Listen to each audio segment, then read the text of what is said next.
So today we're going to talk about the 8. And 8 in Jin Shin Jyutsu came into the universe meaning rhythm or balance. 8 is a number, it's the logical, dependable, practical solution provider. So 8s are all those things. They're dependable, they are loyal, they are practical.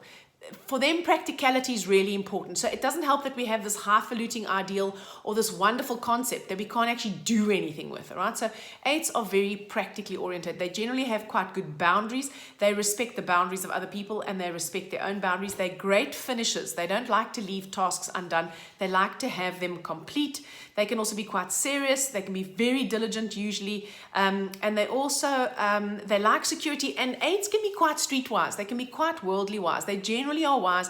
People who have 8s, especially in the root of their life map, they'll find that their people, their friends, their colleagues will often come to them for advice because they seem to be so stable, all right? So the downside of the 8s is that they actually can be very insecure. They can also be quite intolerant. Yeah, they get easily irritated by other people and they're intolerant. On the upside, they can be very patient, and on the downside, they can obviously be very intolerant. They can be quite undemonstrative. You know, think of a mountain. It doesn't really show you the love, right? Because it's solid and it's sturdy and it's hard.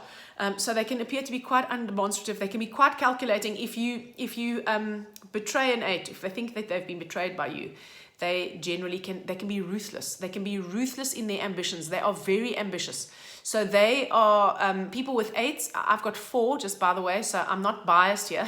People with 8s can crush other people to get to where they want to go. They can be ruthless. They can also be quite manipulative. They can become very immovable. Oh my God, when they are fixed in a belief, it's very difficult to shift them.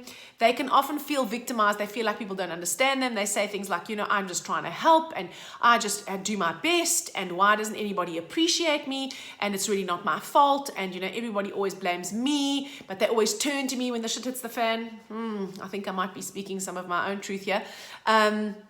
They often feel victimized, and 8s have a rescuer complex, and so they will make themselves the sacrificial lamb for other people. It is not a good thing, okay? It is never a good idea to think that you can save anyone else. You need to put your energies towards saving yourself, right? And then you have to help other people and give them practical solutions so that they can enable themselves so that they can save themselves. That is one of the big lessons of the 8, because I have 4 of them. I totally know that that is the truth. It is really, really difficult. And because 8s are practical and because they're these solution providers, they often can see the solution for other people. So they just want to actually implement it, right? But I've learned, well, I'm trying to learn, that everyone has their own process, their own speed at which they get to their own truth. And all you can do is facilitate that process for them. So 8s generally are rescuers, and they often burn themselves out doing that. But they are loyal, they're dependable, they're practical, they have good boundaries, they're detached because they can actually see things without involving their emotions in it. You will have an 8 in your life map if you're born in August. You'll have it in the 2nd position of your life map. You will obviously have an 8 if you're born on the 8th of the month. You'll have an 8 if you're born in 1970. You'll have an 8 if you're born on the 17th. You'll have an 8 if you're born on the 26th. So the more of those you have, obviously the more intense that energy is. If we're going to a restaurant, the 8 will say, this is very beautiful and it's very nice. I hope they don't bring me only enough food to feed an ant and cost me an arm and a leg. 8s don't mind paying, but they hate not getting value for money. So that is something to remember about an 8. I'll speak to you again tomorrow for the last number in the number sequence, which is a 9.